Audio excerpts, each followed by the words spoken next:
Hurmatli qarindoshlar, Sharq Turkiston Surgundi hukumati televiziyasining xabarlar programmasini ko'rishlarini qisman qarshi olamiz. Amerika Davlat ishlari kotibi Antony Blinken seshanba kuni Sharq Turkistonda lagerlarga qamalgan Xitoyning irqiy qirg'inchiligining shohidlari bilan suhbatlashib, ularning kechirmishlarini angladi va Xitoyga qandoq besim ishlatib, Xitoyning irqiy qirg'inchiligini to'xtatishning chora-tadbirlari haqida izlandi. Tashqi ishlar ministrligi ministr Antony Blinkenning ilgari tutqun qilingan 7 kishi va uning urug' tuqqanlari bilan bevosita ko'rishib, Uyg'urlar jamiyati duch kelgan masalalarni anglamoqchi bo'lgan. Bosh kotib bu shaxslar bilan ko'rishib, ularning hikoyasini, ya'ni jazo lagerlariga qamalish jarayoni, lagerdagi sarguzashtlarini o'zlarining og'zidan anglash orqali Uyg'urlar duch kelgan vaziyatni egallamoqchi bo'lganligini aytdi. Davlat ishlari mahkamasining bayonotchisi Ned Price'ning aytishicha, qatnashuvchilarga taklif fikrlarini o'tirg'a qo'yish fursati berilgan. Ned Price yana buning Biden bilan Trump hukumatining siyosatiga izchillikni tushuntirib berganligini aytdi. Chunki har ikkala hukumat Xitoyning Sharq Turkistondagi vahshiyligini irqiy qirg'inchilik deb e'tirof qildi. Sobiq bosh kotib Mike Pompeo vazifa o'tayotgan vaqtda lager shohidlari bilan bir necha qatim ko'rishgan edi.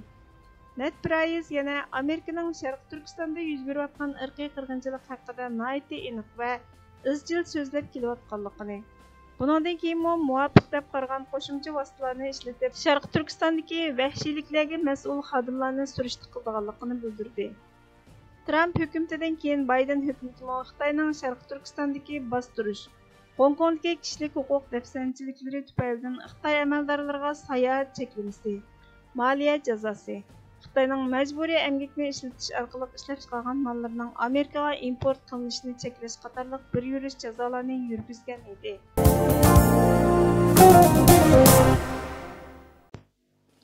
Reuters agentligining xabariga qaraganda, Amerika Oqsaroy Hindi Tinch okeanining moslashtiruvchisi Kurt Campbell seshanba kuni Xitoy bilan Amerikaning tinch birga yashashi mumkinligini, ammo raqobat intayin keskin ekanligini, Beijingning barg'ansari qat'iy irodaga kelganligini aytdi. Campbell Osiyo jamiyati aqlli ambirining raisi Jo Baydenning bu yil oxirida Avstraliya, Hindiston va Yaponiyaning rahbarlari bilan boshliqlar yig'inini o'tkazganligini aytdi. Avstraliya, Hindiston va Yaponiyaning rahbarlari Quad guruhi deb ataladi. Washington Quad guruhini Xitoyga qarshi turishning vositasi deb qaraydi. U Biden bilan Xitoy rahbari Shi Jinpingning tunji qatam qachon uchrashdiganligi, buning oktyabrda o'tkaziladigan G20 davlat guruhi boshliqlar yig'iniga kelish kelmasligi to'g'risidagi so'ralgan savolga uzun o'tmayla ma'lum qildagi uchrashlarni elib berishni mo'ljallaydiganligini aytgan va Xitoyni fursat bilan ta'minlaydigan strategiyani o'tirg'a qo'yishning Amerikaga xiris elib kelganligini, tinchlik va muqimlikni qo'llashga qarshi turish tadbirlarini qo'llanganda buningga qarata javob berganligini, ba'zida jiddiylik paydo qilgan mezgillarning bo'lishining mumkinligini, Xitoy bilan bo'lgan raqobatning intayin murakkabligini aytdi. U Xitoyning Amerikaning ittifoqdoshi Avstraliyaga tutgan pozitsiyasini tanqid qilib, "Men ularning hozir Avstraliyaga qarata boshqacha bir xil diplomatiyaga qaytish strategik tafakkuriga ega ekanligiga ishonaman. Men ularning usulida qat'iy tavranmay ko'rinadigan qattiq qo'lliqni ko'rdim" dedi. Yaponiyadagi sin o'yin shirkati Nintendoning direktori Shuntaro Furukawa yaqinda Avstraliya hukumati qurgan aqlli ambiri Avstraliya strategik siyosat tadqiqot o'rni e'lon qilgan o'zining Xitoydagi bir qism sherik zavodlarining Sharq Turkistondagi tutqun qilinib turmalarga qamalgan Uyg'urlarni majburiy emgakka soldiganligiga aloqador dokladni rad qildi.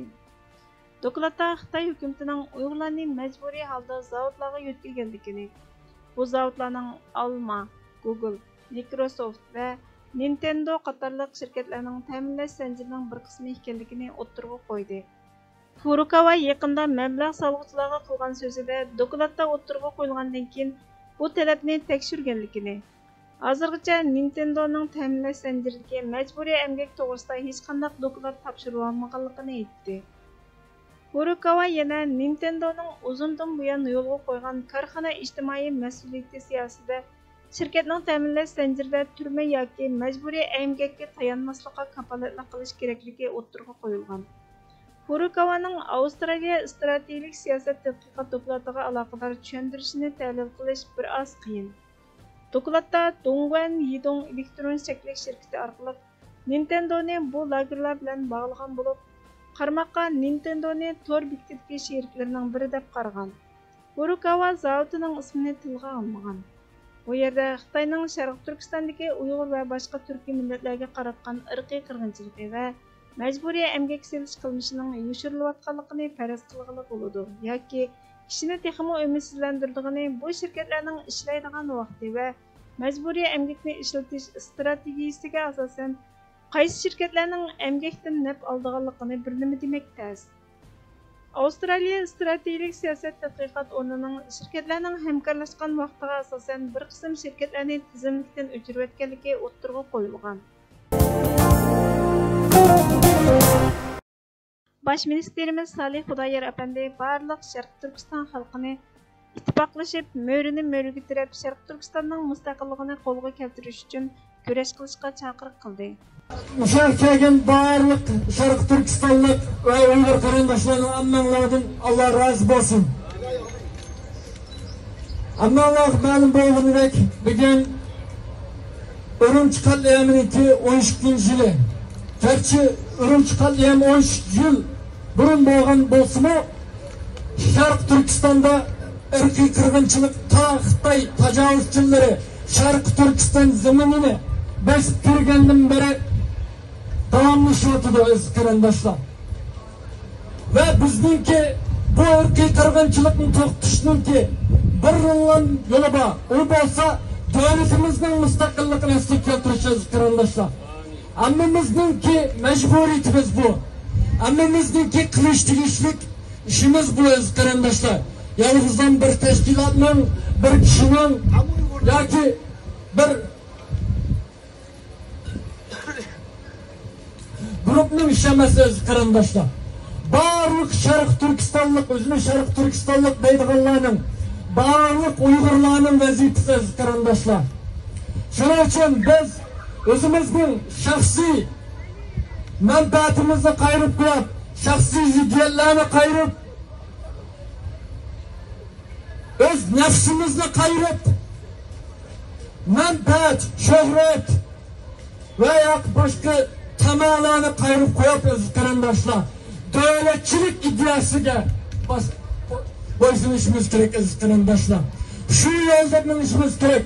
Bir insonning kaynidan emas, davlatimizning bir irodaning bir yo'lning kaynidan minishimiz kerak aziz qarindoshlar.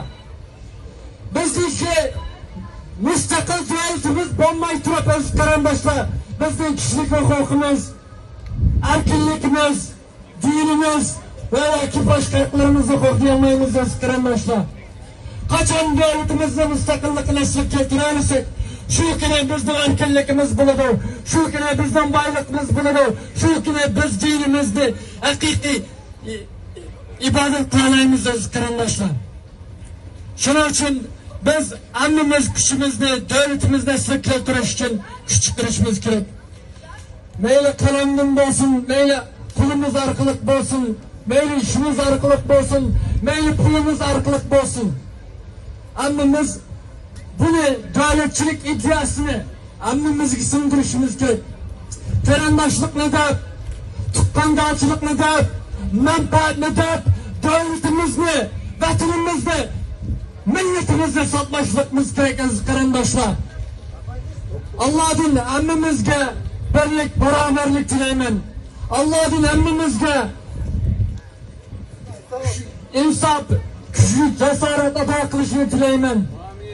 Allohdan hammamizga bilib bilmay vatanimizga, davlatimizga, millatimizga xiyonat qilib qilishdan, xoinlik qilib qilishdan, sotqinlik qilib qilishdan qo'yishni tilayman. Va sepimizdan xoinlarni, munofiqlarni, sotqinlarni, josuslarni yiroq tutishini tilayman.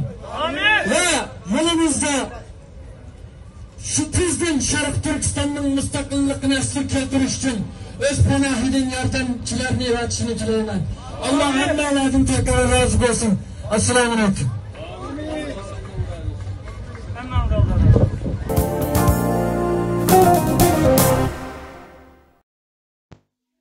Özünün milletini söygücü, söygünü biladigan kişidir. Undaqkən onun mehriban diliga bütün dünya müminlərinin söygüsünü sığıdı. Öz aile efradını, bala vaqısını söyməyən adamның başqanı söyüşüge kim işinidir? Özünün yurtunu söyməyən adamның müminlərinin mənfəəti üçün, ularning ziminləri üçün başqa yerdə can verişige işindiganlar barmı? Şundaq. Söygüge tolgan qalblar mehriban qalbdir, sadaqatli qalbdir. Hürmetli görürmenler, haberlerimizden kökünanlar için köp rahmet. Kiler kıttım programımız görüşkice Allah'a emanet boğaysızlar.